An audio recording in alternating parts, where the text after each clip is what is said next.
Kartu keluarga itu yang asli 55 juta sampai 60 juta. Ijazahnya cuma SLTP sederajat. Dan buat paspor kayak gini yang belum punya, makanya jangan main data.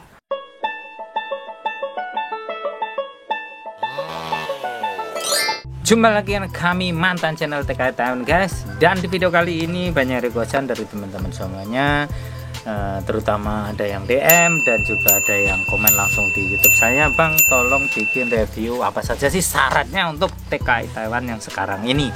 Sini tadi saya membawa langsung berkas saya yang dulu guys, dan di sini nanti mungkin ada tambahan berkas atau 1, 2 dikarenakan sekarang zamannya pandemi. Dan untuk menyingkat waktunya saja guys, jadi kita langsung saja.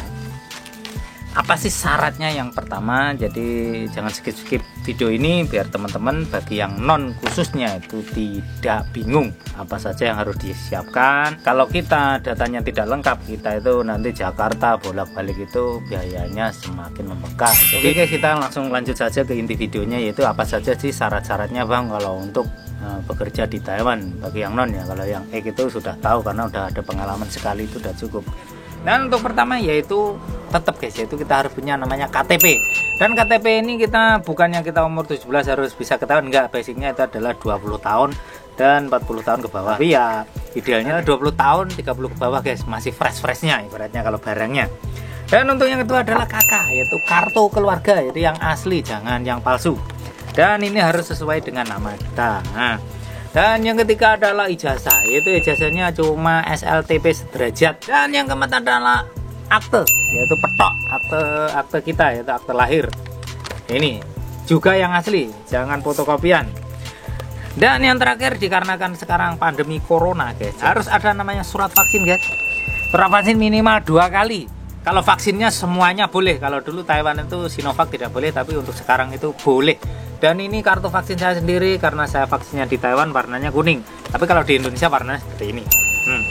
Dan untuk mengenai paspor ini intinya kalau kita nanti datang ke PT, kalau udah ini data-data lengkap, kita datang ke PT jebret, masukin data, dan setengah hari kita langsung di situ medical, yaitu pramedical, bayar 300 saja. Dan pramedical itu keluarnya biasanya setengah hari, yaitu besoknya, dan hasilnya itu udah masuk ke PT, jadi kita udah nggak repot-repot. Kalau nanti hasilnya itu adalah positif, itu ya kita tidak bisa lanjut. Kalau negatif tanpa penyakit, kita lanjut proses selanjutnya, misalnya kayak foto.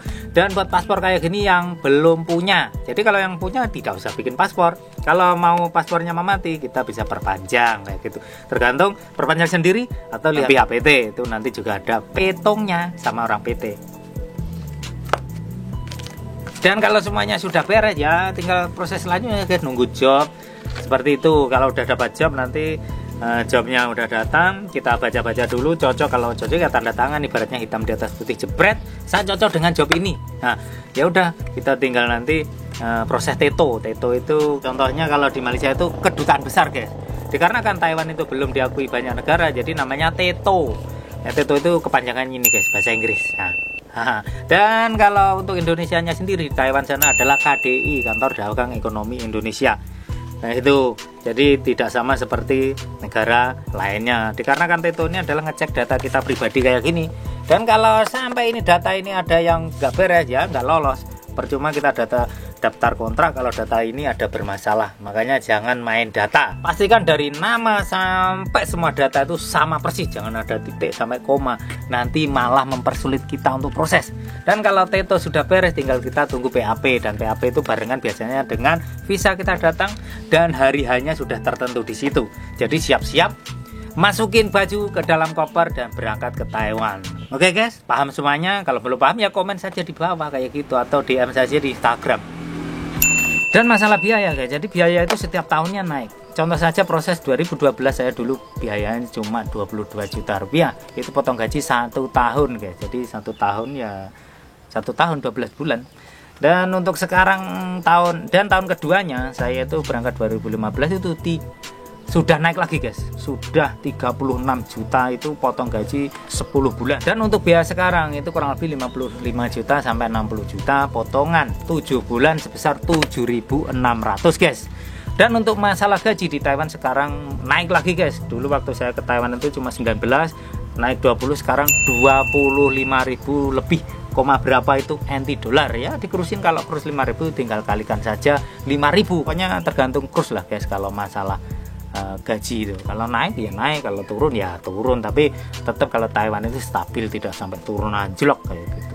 Dan 25.000 itu belum termasuk lembur loh guys. Jadi kalau lembur ya banyak lah guys, kalau lemburnya sampai 100 gitu ya setiap bulan kita bisa kirim bersih 20 juta kayak gitu. Itu kalau kurs lagi naik tinggi. Sekarang kontrak di Taiwan sebelum diperbarui ini adalah 12 tahun guys.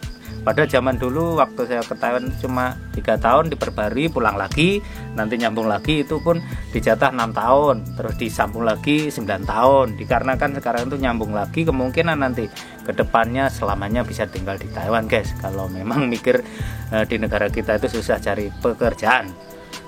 Dan untuk sekarang ini kalau kita sambung, ibaratnya kita nyambung kontrak, memang kontrak 3 tahun guys ya, 1, 2, 3. Nah ini habis, kita bisa nyambung di Taiwan tanpa kita harus pulang.